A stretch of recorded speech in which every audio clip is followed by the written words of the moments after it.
Everything started with a simple glance and a stolen moment with my biology teacher. What began as a thrilling secret spiraled into betrayal, lies, and a life I could never reclaim. Now, I'm left with the consequences of a choice that destroyed everything. It all started on an ordinary day, in a classroom I had walked into countless times before. Biology had never been my favorite subject, but I remember that afternoon vividly, as if every detail had been carved into my memory. The air felt heavy, the sun spilling lazily through the half-closed blinds, dust particles dancing in the light while everyone was half distracted, waiting for the lesson to end.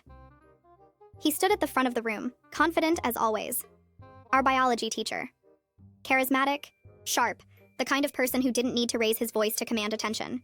There was always something magnetic about the way he moved, the way he explained things, how his eyes seemed to linger just a little too long when they met yours. That day the topic was human anatomy. He began the lesson like any other, but then, his gaze fell on me. He smiled in a way that made my stomach twist, and before I realized what was happening, he asked me to come to the front of the class. My heart raced, not understanding why me, why now, but I walked up, trying to appear calm even though I could feel everyone's eyes burning into me. He asked me to stand there while he spoke, pointing out parts of the body, explaining how everything connected. To the others, it might have seemed like a normal demonstration, an innocent teaching moment, but I could feel something else, something unspoken, in the way his hand brushed just a little too close, in the way his voice dropped ever so slightly. When he addressed me, I tried to convince myself it was nothing, just a teacher doing his job and me overthinking. But then came that look, the kind that lingered a fraction too long, paired with a smile that said far more than words ever could. And in that instant, deep down, I knew this was the beginning of something I couldn't yet understand, but that would change everything. At the end of class, he dismissed us like always, but as I turned to leave, I caught his eyes on me again. A look that felt like a secret. A look that followed me out the door and stayed with me long after the bell had rung. I should have ignored it. I should have forgotten. But I didn't. After that day, nothing felt the same. I tried to convince myself it had been a coincidence, that I had imagined the way his eyes lingered, the way his hand brushed just close enough to make me tense. But every lesson after that carried something unspoken, a weight I couldn't put into words. It began with small things. A smile when no one else was looking. A comment that seemed ordinary to everyone else, but felt like it was meant only for me. The way he asked me to read aloud from the textbook more often than others, his gaze steady as I spoke, his expression unreadable, but somehow charged. Sometimes, as I sat at my desk, I could feel his presence even without looking up. That sharp awareness you get when someone's attention is fixed on you. It made my skin prickle, my heartbeat uneven. And though I told myself to stop noticing, to blend into the background, a part of me was drawn to it. I remember one moment clearly.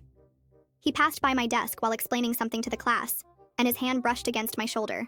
So brief, so casual, that nobody else would have thought twice. But the touch lingered in my mind for days, replaying over and over, until I couldn't tell if I had imagined it or not. There was a rhythm to it, a dance I didn't fully understand then. He would give me just enough attention to pull me in, then withdraw as if nothing had happened, leaving me questioning myself. Was it real, or was I just desperate to read meaning where there was none? But I wasn't imagining it. The favoritism was there. The quiet encouragement, the subtle protection. The way I always seemed to have a little more freedom, a little more space than the others. He was careful, deliberate, never crossing a line that would expose him. To anyone else, it would look innocent. But I could feel the undercurrent. A secret message written between every glance and every gesture. It was thrilling, terrifying, addictive. And though I never said a word, I knew deep down that something was building. Something that wouldn't stay hidden forever. It happened on a day that felt ordinary at first, like nothing could possibly stand out. Classes dragged on, students were restless, and I was already counting the minutes until I could go home. But as the final bell rang and everyone rushed out of the room, he asked me to stay behind. The sound of the door closing after the last classmate left felt heavier than it should have. The silence that followed was almost unbearable. He stood there, leaning casually against his desk, pretending to shuffle through some papers, but I could feel the tension thickening with every second. I didn't know what he was going to say, or what I was even doing standing there, frozen between the door and his gaze. Part of me wanted to leave, to run before something irreversible happened. But another part of me, the one that had been silently feeding on every subtle gesture for weeks, wanted to know what would come next. He didn't lecture me, didn't talk about school or grades. Instead, he moved closer. closing the distance until he stood right in front of me. My heart was hammering so loudly I swore he could hear it. And then, without hesitation, he kissed me. It was a moment that shattered everything. The careful balance of teacher and student, the thin veil of professionalism, the excuses I had been telling myself that I was imagining things. It all collapsed in an instant. His lips on mine confirmed what I had secretly feared and secretly craved, that this was real. I was stunned, frozen in disbelief, but I didn't pull away. I let it happen. And when it was over, when he stepped back just enough to study my face, I knew we had crossed a line that couldn't be uncrossed. That night, I couldn't sleep. My mind replayed the moment over and over, the warmth of his touch, the look in his eyes. It felt wrong, dangerous, but it also carried a thrill so intoxicating I couldn't breathe without remembering it. From then on, things escalated quickly. We found excuses to meet outside of school, in places where no one would see. His house when his wife was away. Quiet corners, moments stolen from ordinary life. What started as a single kiss turned into something I couldn't have predicted. At first, it was rare, stolen moments that felt almost accidental. But before long, it became a rhythm, a secret part of my life that grew stronger with every passing week. He knew exactly how to make me feel wanted. The way he looked at me wasn't the way he looked at anyone else, and I craved that. In class, he was careful, never giving too much away. But outside those walls, he was different. I saw a side of him no one else did. The man underneath the title of teacher. The one who laughed with me quietly, who whispered words I couldn't repeat, who pulled me into a world where it felt like only we existed. His house became the center of that world. The first time I stepped inside, I felt my chest tighten, not just from the thrill, but from the risk. Every photo on the wall reminded me of the life he lived when I wasn't there. A wife, a home, the image of stability. And yet, when the door closed behind us, it was as if none of that mattered. I was terrified of being caught, yet I couldn't stay away. Each meeting pulled me deeper, each kiss more intoxicating than the last. I told myself it was love, that he must feel the same way, or else why would he risk so much? But there were cracks I tried not to see. The way he sometimes avoided my eyes when I mentioned the future. The way his tone shifted if I asked too many questions about his wife. Still, I clung to the moments when he made me feel like I was the only one. Because outside of those moments, I was restless, empty, counting the hours until I saw him again. My world revolved around his availability, his excuses, his time. And though I hated myself for it, I needed him more each day. The secrecy made everything sharper. The rush of adrenaline, the constant fear of discovery. Passing him in the hallway at school while pretending we were nothing.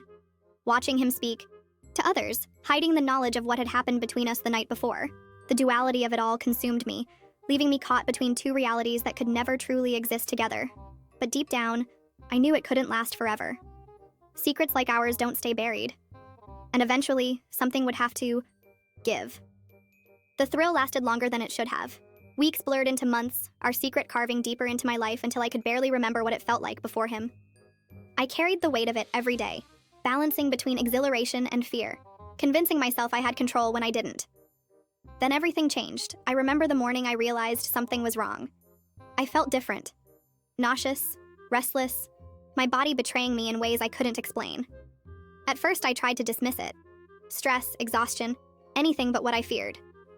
But when I finally held the test in my hand, staring at the two lines that appeared like a cruel verdict, the truth became impossible to ignore. I was pregnant. My hands shook. My heart pounded so violently I thought I would faint.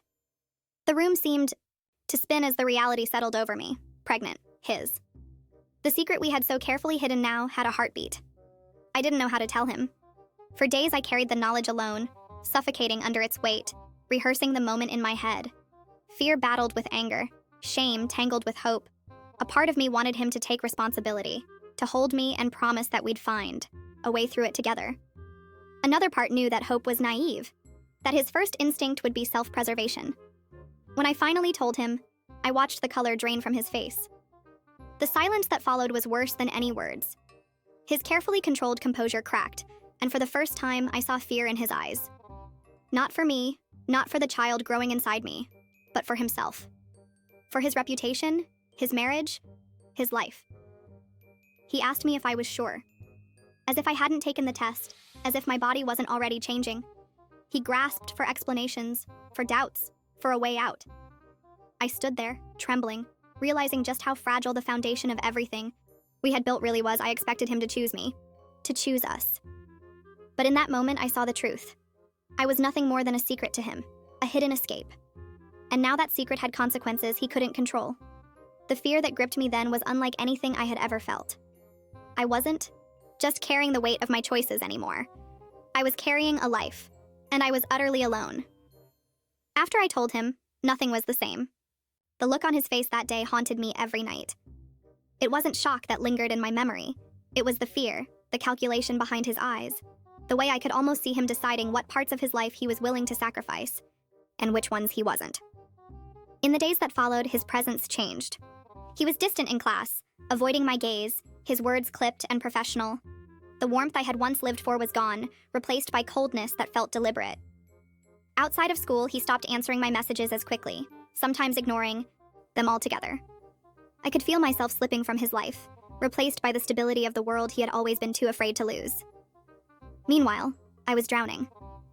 My body reminded me every morning of what I carried, of what couldn't be ignored or erased, the nausea, the exhaustion, the quiet panic in every heartbeat. I couldn't tell anyone. How could I? The thought of confessing the truth to my family, to friends, to anyone, made my chest tighten until I couldn't breathe. So I kept it to myself, silently unraveling under the weight of a secret that grew heavier every day. I stopped going to school for a while.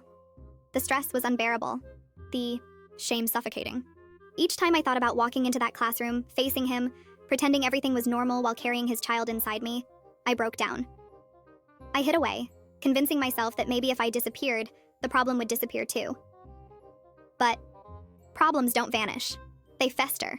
And when I did finally return, I saw him standing at the front of the class, wearing the same mask of authority, as if nothing had happened. He smiled at the students, spoke confidently, joked lightly. Yet when his eyes flickered to mine, they held nothing but unease. He wasn't thinking about me. He wasn't thinking about us. He was thinking about his wife, his marriage, the fragile facade of the life he'd built. I had become a threat to all of it. I realized then how completely alone I was. What I had mistaken for love was nothing more than desire wrapped in secrecy, a fantasy that crumbled the moment it demanded reality. And now, that reality was tearing me apart. The life I thought I had, the future I believed in, was gone. In its place was only silence, isolation, and a secret that had already ruined me. The days after my return to school felt like a blur I couldn't escape. Every moment inside those walls was heavy with unspoken truth, yet no one else seemed to notice. To them, he was still just a teacher, confident and steady, untouched by scandal. To me, he was a stranger wearing the skin of someone I thought I knew. I caught glimpses of him in the hallways, in the classroom, everywhere I turned, but he was never really there. His laughter with colleagues, the ease with which he spoke to other students, it all felt like a cruel reminder that I was nothing but a shadow tucked away in his past. The touches, the whispers, the nights I thought meant everything. He wore them now like a stain he was desperate to scrub away. I couldn't stand it. Each time he avoided my eyes, each time he walked past me as if we had no history, it tore another piece from me. I wanted to scream, to demand he acknowledge what he had done, what we had done, what was growing inside me. But I said nothing.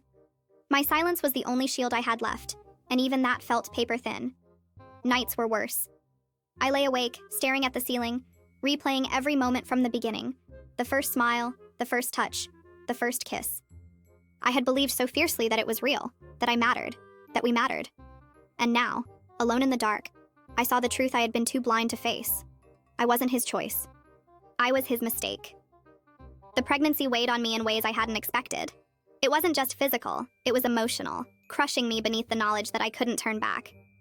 I was too young, too unprepared, too broken to carry this burden, alone. And yet, alone was all I had. I started avoiding people, withdrawing into myself. Friends asked questions I brushed off with excuses. Family sensed something was wrong, but I couldn't bring myself to let them in. The shame was too deep, the fear too sharp. Time moved strangely after that. Days bled into nights, weeks passed without meaning, and I lived in a haze of fear and exhaustion. My body was changing, a constant reminder that there was no escaping what had happened. Every new symptom, every wave of nausea, every tightening in my chest was like a clock ticking louder and louder, counting down to a future I wasn't ready for. He drifted further away, as though I was vanishing before his eyes. He avoided me with a precision that felt practiced, perfected, as if he had rehearsed the art of erasing me from his life. In the classroom, he never looked at me longer than necessary. Outside of it, he was gone completely. The man who had once pulled me close and whispered promises now walked past me like I was invisible. That was when the anger started.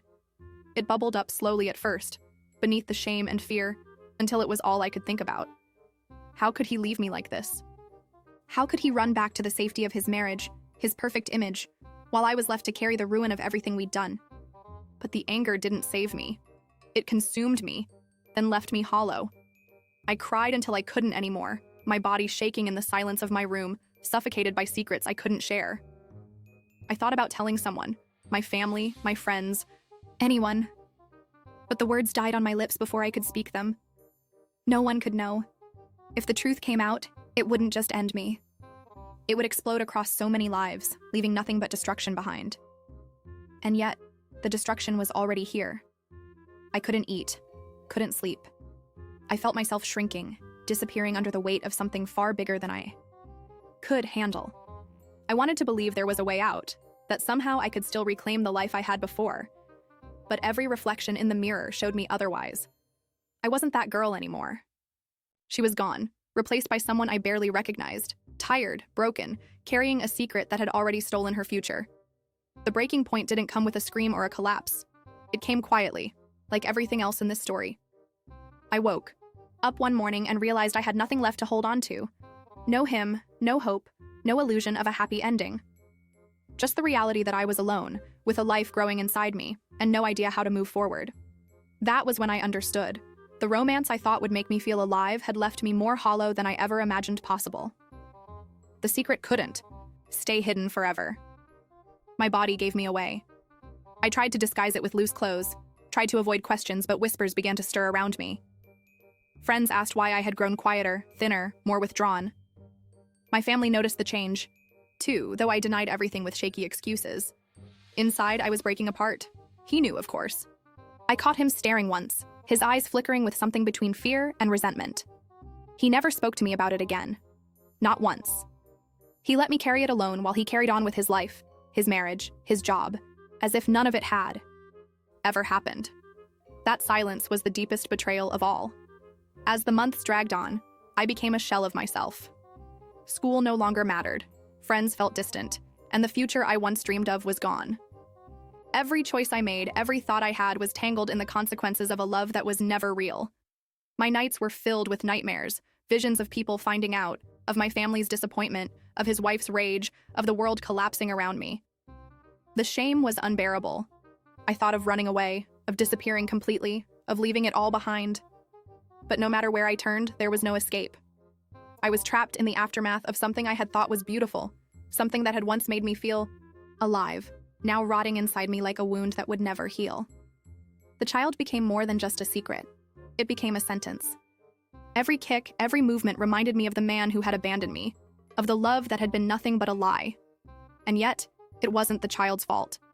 That contradiction tore me apart, the deep fear of what I was carrying, and the fragile spark of connection that grew despite everything, but love couldn't erase the ruin. My reputation, my trust, my sense of who I was, it was all gone.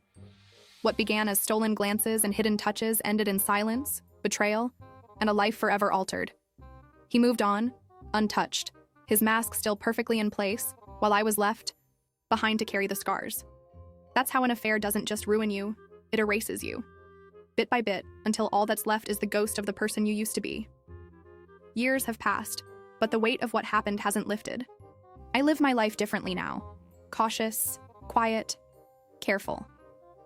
The memories follow me like shadows I can't shake, lingering in quiet moments, in fleeting glimpses of someone who reminds me of him, in the silence of rooms that used to hold laughter.